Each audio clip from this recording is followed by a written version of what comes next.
अस्सलाम वालेकुम। कैसे हैं आप? अगर मैं कॉल पे होता तो आप कहते अल्हम्दुलिल्लाह। ज़रा गौर करें कि जब आप थैंक्स गॉड बोलते हैं, अल्हम्दुलिल्लाह बोलते हैं, तो क्या उसमें आपकी रूह शामिल होती है या जैसा आप एक रस्मी जुमला अदा कर रहे होते हैं? गौर कीजिएगा। अगर तो वो रस्मी जुमला है तो उसका कोई फ़ायदा नहीं है। अल्हम्दुलिल्लाह आपका जिस्म, आपकी रूह और आपका दिमाग तीनों अल्हम्दुलिल्लाह जिस टाइम भी कहेंगे आप अपने अंदर चेंजिंग फील कीजिएगा। मिस कहती है, अपनी बुक में लिखती हैं कि thanks God, always sayings thanks God, thanks God. और थैंक्स गॉड का अगर आपको पता चल जाए कि इसके कितने बेनिफिट्स हैं तो आप हर लम्हे में अल्हम्दुलिल्लाह बोलेंगे।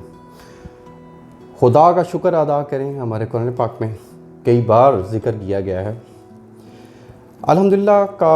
आपको मैं बताता हूँ कि उसके बेनिफिट्स क्या हैं। जब आपकी रूह, आपका जिस्म और दिमाग अल्हम्दुलिल्लाह कहता है तो इसका मतलब है आप अपनी लाइफ से मुतमिन हैं, आप आसपास के हर चीज़ों से मुतमिन हैं, यानी कि मौजूदा लम्हे में आपने हर चीज़ को कबूल कर लिया है। जब आप हर चीज़ को कबूल कर लेते हैं, अपने आप को पूरा तसव्वुर कर लेते हैं, तो बताएं कोई दुख पीछे रह जाता है? क्योंकि दुख शुरू ही तब होता है जब आप ख्वाहिश करते हैं। ख्वाहिश कब जन्म लेती है? जब आप अपने आप को नामुकम्मल फील करते हैं। मैं नामुकम्मल फील कर रहा था जी, मुझे डॉक्टर बनना है। डॉक्टर बन जाना और हो जाना में काफ़ी डिफरेंस है। बने मत, हो जाएं।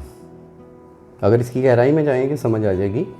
और सेकेंडली ये बात है कि ख्वाहिश जन्म तब लेती है जब आप अपने आप को नामुकम्मल फील करते हैं। सपोज़ करेंगे जी आपके पास मेहरान है, आप तसव्वुर कर रहे हैं जी मेरे पास मर्सिडीज़ हो, क्योंकि आप अपने आप को नामुकम्मल फील कर रहे हैं। सोसाइटी की वजह से एहसास कमतरी का शिकार है। एहसास कमतरी तब ही होती है जब ख्वाहिश जन्म लेती है, जब आप अपने आप में कमी फील करते हैं।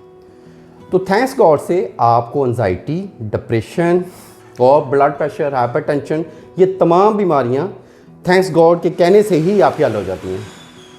अल्लाह आपका हामी व नासिर हो। शुक्रिया, जज़ाकल्लाह। अल्लाह हाफ़िज़।